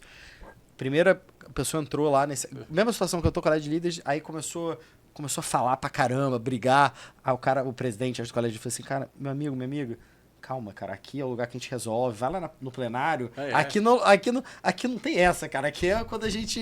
Porque não tem nem ninguém Aqui vendo. a gente tá trocando ideia, Não, então assim, mas até light.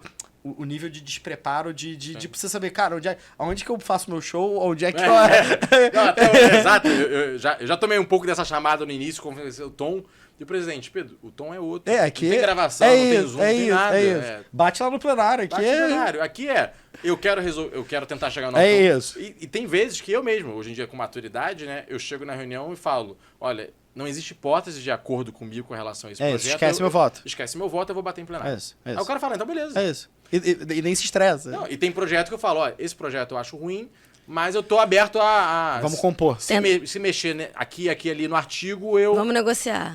Eu falo assim, eu vou votar contra, mas eu não vou surtar em plenário. Mas falo, tem projeto que eu falo, olha, mas isso aqui é guerra. Mas falando, hoje, porra, no segundo mandato, você já tem esse preparo. Na época você não tinha ninguém pra te tutelar e outro lado também, você também não quer ser tutelado por alguém que... Cara, é difícil, né? Deve ser uma situação meio assim, cheguei e caí aqui sozinho. Não, total, e é isso. E já tendo que ir pra colégio de líderes, de reuniões, e eu orientar meus posicionamentos, eu formar a equipe toda, então... Foram os primeiros anos difíceis. Mas e o novo dava um apoio fora? Tenta, mas assim, o próprio partido é novo, então é recente, né? Ele não tem uma estrutura... Então, ele próprio fala, Pedro, mas eu não tá tenho quadros contigo. históricos pra te dizer. pra te dizer. Então assim, o Otávio, por exemplo, era uma das pessoas que eu mais tinha pra recorrer, porque o Otávio... Como referência. Ele tava em outro partido, mas eu falava, Otávio, tá acontecendo XYZ, o que eu faço? Como é que eu me porto? O que eu mudo? Porque ele já tinha sido. Então, fazendo esse papel de mentor. Agora a situação já é outra. Eu estou presidente da Comissão de Assuntos Urbanos, que é uma das 3 comissões mais importantes dentro da Câmara, porque é tudo que é legislação na cidade de urbanística. Então, por exemplo, agora vai ter uma audiência pública, estava até hoje de manhã falando com o Globo. O Eduardo Paes, o prefeito, mandou um projeto para liberar o hospital em Botafogo, porque é proibido. Você não pode construir novos hospitais em Botafogo. E aí tem 2 empresas grandes que querem construir hospitais, ele mandou um projeto. É urbanístico, pode ou não pode, né? Legislação. Eu que organizo a audiência pública, eu que dou entrevista pro Globo, então é uma comissão que puxa muito. Parque Olímpico, não sei se estão acompanhando o Parque Olímpico na base. Eu que organizei a audiência pública, eu que presidi. Então, assim. É a vida da cidade, né? Tudo que tá na vida o futuro da cidade, do futuro da cidade. Gestão de parques e praças. Então, assim, agora eu vejo que no primeiro mandato eu nunca seria presidente de uma comissão de assuntos urbanos. Porque eu tive que ter uma maturidade de diálogo com os outros vereadores, que é, por exemplo, o governo tem maioria. Eu não sou governista. É isso que eu ia falar. Você tem um desafio ali porque você tá contra a maioria, contra o governo, fazendo uma certa oposição. Aí você precisa ter a maturidade de chegar no líder de governo e falar, olha, se eu for presidente da comissão, eu não tô ali para sacanear, eu sei que eu sou uma minoria dentro do todo, então eu não vou, sei lá, porque às vezes o governo tem que ser assim. O cara senta na pauta Para votar tem que ter uma audiência pública, é uma regra. Tem alguns projetos, para votar tem que ter uma audiência pública antes. Todo projeto urbanístico, por lei, tem que ter uma audiência pública antes. E aí, por exemplo, se eu sou birrento, eu falo o quê? Eu não vou marcar audiência pública. Você fica empurrando. Aí fica enrolando, né? Que de certa forma, né? Eu acho, hoje eu tenho maturidade para entender de que isso é meio jogo baixo. É isso. Assim, se eu sou contra o projeto, eu posso organizar audiência pública e criticar o projeto. Eu posso mobilizar pessoas contra o projeto. Democraticamente. Eu posso chamar as associações a fazer. Agora, quando eu travo todo um processo por uma caneta minha e que uma maioria me confiou, porque eu não tenho, né, para ser eleito ali, 30 votos de 51 vereadores. Eu não tinha 30 votos. Eu tive a confiança dessas pessoas. Inclusive da base governista. Inclusive da base governista, que eu falei, olha, eu vou manter minha independência, eu vou votar contra, eu vou organizar audiência pública e vou mobilizar contra, mas eu garanto a vocês que terá audiência pública. Vai ser no jogo. Vai ser no 4 jogo. linhas ali. Exato. Então isso é uma maturidade, falando dos desafios, né, no segundo mandato, que hoje estão bem melhores. No primeiro eu falaria, não, se for para eu ser o presidente, eu quero 100% de autonomia. Parabéns, você não é o presidente. Tá ótimo. Até porque nem se quer que seja isso, né? Até... Mas, cara, Pedrão, muito bom. Acho que a gente aprendeu muito, né, Nélia? Nossa, foi uma aula de política. Cara, eu adorei. Por favor, concorra. Precisamos de boas pessoas lá dentro. Acho que Highcast vai perder uma host aí. A Nélia saiu muito entusiasmada. Mas, cara, eu acho que isso foi legal porque... Eu reitero, cara, a tua energia, cara, eu acho que, além do que eu reitero do teu apoio à comunidade judaica, que a gente agradece muito, acho que isso é uma grande esperança aí do futuro, da política, da gente, vendo aí, acompanhando você, não só você, como esses talentos e a nova geração, e eu acho que é isso, entusiasmar para que as pessoas tragam mais pessoas legais. Acho que é o que você falou do movimento do Renova, com a Sinal de Ipanema, Rilelo, cara, eu acho que a gente como...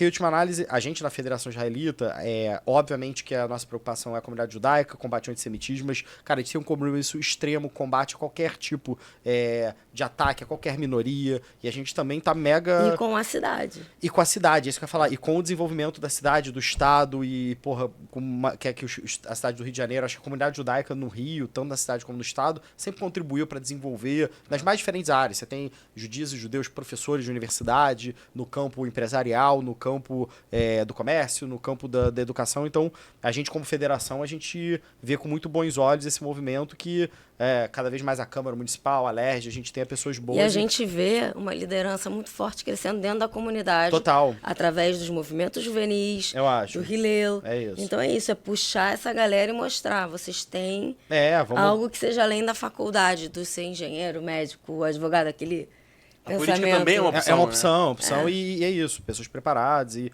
que para contribuir de maneira geral. Então, cara, agradecer muito e já fica o convite para um próximo, né, Nelly? Que vai ter... sim, quando você vai ser um tiver prazer, novos planos, novos Quer falar alguma coisa aí, Pedro? Político tá sempre em ciclo Quer eleitoral. Vender, pode vender aí, cara. Eu vou falar até um aspecto, Pedro, que é algo irrelevante. Durante o período eleitoral tem a legislação eleitoral, então a gente tem uma limitação por essência. E além do que isso, né? A gente dá paridades e tal, mas como a gente tá no período fora eleitoral, e você gentilmente veio gravar aí, aproveita aí o microfone. A reflexão que eu tô agora primeiro que ano que vem temos eleições, 2026, eu já vou ter 6 anos como vereador. Que tem sido uma baita experiência, eu me amarro, mas também... Já passou ali o ciclo. Você começa a querer desafios maiores. E eu, genuinamente, tenho uma preocupação hoje muito grande com os rumos do estado do Rio de Janeiro. O que eu vejo como carioca, né? E Fluminense, porque na verdade eu nasci em Caxias. A família de lá e a Baixada do Rio de Janeiro é uma situação, sabemos, complicada pra caramba. Seja complicado do ponto de vista de necessidades, seja política, né? É uma das regiões, a região do Brasil onde mais morrem políticos. Vereador em Caxias, nos últimos 4 anos, foram 3 assassinados. Sim. Em 4 anos. É uma coisa de louco. E o estado do Rio de Janeiro está quebrado. A gente está em regime de recuperação fiscal, né? Ou seja, não pagamos nossas dívidas com o governo federal há muitos anos. Não tanto tempo atrás, nossos servidores estaduais ficaram sem salário em dia. A gente não consegue concluir uma obra de metrô direito, porque o estado está quebrado. A Supervia agora do trem, a empresa japonesa que fazia a administração, foi embora. Então, assim, eu tenho uma preocupação muito grande com o governo do estado e penso, sim, em fazer uma disputa pela Assembleia Legislativa. Vejo que faltam deputados estaduais que pensem a região metropolitana. Nessa visão. Porque a cidade do Rio, ela tem seus vários problemas, mas ela tem caixa, ela tem capacidade de investir e ela consegue... E as pessoas podem, eu não gosto de BRT, beleza, mas pelo menos a gente consegue fazer. Eu não gosto de VLT, beleza, mas pelo menos a gente consegue fazer. O interior do Rio é muito... Cara, o interior do Rio, você vai comparar com Minas, comparar com São Paulo, comparar mesmo com o Espírito Santo, Rio Grande do Sul, Paraná, você tem cidade do interior que você olha e fala, Londrina é uma baita cidade. Ou Canela é uma baita cidade, Pelotas tem um polo industrial, né? O estado do Rio você vai ter assim, Volta Redonda tem uma forcinha, Petrópolis tem uma coisa, mas assim, falta força no nosso interior e o entorno da cidade, cara, São Gonçalo, Caxias, Nova Iguaçu, são cidades, cara, com necessidades básicas de saneamento, segurança, escola, você vai pegar as notas na educação muito ruins. Então eu sinto isso, eu quero muito fazer esse debate da região metropolitana, assim, o Rio de Janeiro como cidade. Até para ampliar essa tua atuação, né? Não se restringir à cidade do Rio de Janeiro e conseguir ter... Eu vejo que o Rio... E a visão urbana, até teve o Estatuto da Metrópole, né? Tem uma visão... O meu mestrado, meu doutorado foi na direito da cidade, na UERJ. Então eu estudei... 100% em casa. E eu vejo isso. Essa limitação municipal, a forma como se estrutura a legislação, a própria Constituição, ela não é real. Porque assim, no final das contas, você bota o limite aqui, acaba o Rio de Janeiro e começa Caxias, beleza. Mas o cara tem um problema de saúde, ele vem aqui pra dentro. Então, São João e Meriti Pavuna é a mesma coisa. Não existe, assim, é uma artificialidade. Eu acredito muito, tem desafios muito grandes, você sabe melhor do que eu, o Estatuto da Metrópole, de você conseguir organizar, porque já é difícil você conseguir fazer um plano diretor dentro de uma cidade. Você pensar esse plano mais amplo, que você envolve várias forças políticas, mas eu acho que talvez o Estado é o grande guarda-chuva que acaba tendo essa possibilidade. Né? Não, e sabe que o Estado do Rio de Janeiro, para quem for mais interessado aí no assunto, contratou, não sei se foi 2015, 2016, um estudo enorme do escritório do Jaime Lerner. Eu lembro. Que é um estudo sobre a região metropolitana, plano de desenvolvimento da região metropolitana do Rio de Janeiro. Cara, que é um plano incrível, detalhado, ponto a ponto, com a proposta direta, objetiva, cálculo, critério, que pegaram, botaram na gaveta e nunca executaram nada. E do Jaime Lerner, que é assim, o melhor escritório do Brasil, né, na área, e não foi entregue. Então, eu sinto que o Rio como cidade, nunca vai conseguir superar os desafios que tem se o entorno Concordo. for tão necessitado. Porque não tem como. Isso, e eu te falo, É o ambiente que nós vivemos. E ele dialoga, né? Eu acho que esse é um pouco... Sobrecarrega Que é? a capital. E o Rio, se você for ver, tem índices. Cara, é a maior concentração urbana, é o local onde você tem maior êxito, porque como o interior é muito... pouca capacidade de emprego, a teoria da cidade é muito essa, as pessoas vão pela empregabilidade. Sim. Então todo mundo tá caminhando pro centro urbano e é isso, você tem esse colchão no entorno e por mais que você tenha uma cidade relativamente rica, vamos dizer assim, que tenha capacidade financeira, você tem esse pacto. Agora, o desafio também é que muitas das matérias não são de competência estadual, né? Por isso que talvez um estatuto da metrópole, você tem que dialogar, porque no final das contas, você tem autonomia ali funcional. Então, Até certo ponto. então assim, pra você entrar nos problemas efetivamente urbanos, você tem que entrar e é isso. Muitas dessas municipalidades ali tomadas de maneira negativa. Então... Você entra bem no que eu quero defender muito, que é uma autoridade metropolitana, que eu visitei, a gente estava conversando de viagem antes, né? Lima, no Peru, eu não tô falando de Tóquio, não tô falando de Londres. Tô perto, falando né? Lima, no Peru, se alguém botar no Google, autoridade metropolitana Lima, vai ver que Lima constitui uma autoridade metropolitana você tem que dar que força. organiza todo o transporte. É isso. Né? Medellín, na Colômbia, autoridade metropolitana. Buenos Aires, autoridade metropolitana. Como é que o Rio, e mais uma vez, eu estou usando só exemplo latino-americano, não estou falando de Não Tóquio, precisa nem pela fora. né? Como é que a gente não tem uma autoridade metropolitana? Um lugar em que todos os prefeitos sentam juntos e falam quanto nós vamos investir no sistema de metrô. Quanto nós todos vamos investir no... O ramal passa em Belfor Roxo. E é integrado, que Passa em Nova Iguaçu. o cara que tá em Caxias tá trabalhando no centro do Rio de Janeiro. Então, assim, ele não tem como, é muito artificial você imaginar que o cara pode ter uma política pra cá e outro pra lá, porque esse cara, ele passa pela malha, desde transporte, saúde, educação, tudo dialoga, né? Exato. O hospital, você vai pegar os hospitais do Rio de Janeiro, você apontou isso bem, né? Hospitais que são um pouco mais na beira da cidade, são completamente lotados por pessoas da região metropolitana. E eu entendo a pessoa. O hospital é muito ruim em Caxias, ou muito ruim em Nova Iguaçu, ela vem no Gasola. É isso. O sistema é único de saúde, e aí são essas coisas ilusórias. A gente queria um sistema único de saúde, ou seja, eu, carioca, né, se a Prefeitura do Rio de Janeiro não pode limitar o acesso aos seus hospitais apenas aos cariocas, o que eu acho correto. Sim. Só que chega na hora de pagar a conta, Eu pago o Rio. Quem paga é o Rio. quem paga é o Rio. É isso. Então fala, olha, então vamos todo mundo Então cotizar isso. Me dá autonomia pra poder, pelo menos, influenciar aí o que você tá decidindo, né? Pra gente poder, exato. E todo mundo compartilha essa conta. Bom, É uma desabafo. coisa complicada. Cara, tem mais um papo, já tem o tema pro próximo podcast eu aqui, é a acho autoridade também. metropolitana. Mas, Pedrão, de verdade, de coração, cara, obrigado aí por tudo, por participar e espero que todo mundo tenha Foi um curtido. prazer. eu que agradeço. Prazer meu. Muito obrigado. Baita papo. Valeu, Pedrão, obrigado mesmo. Galera, e mais uma vez, muito obrigado a todos, sempre à disposição. Então vamos encerrar mais um Highcast. Quarta-feira, sempre dia de assistir o Highcast. E não percam o próximo. Até semana que vem.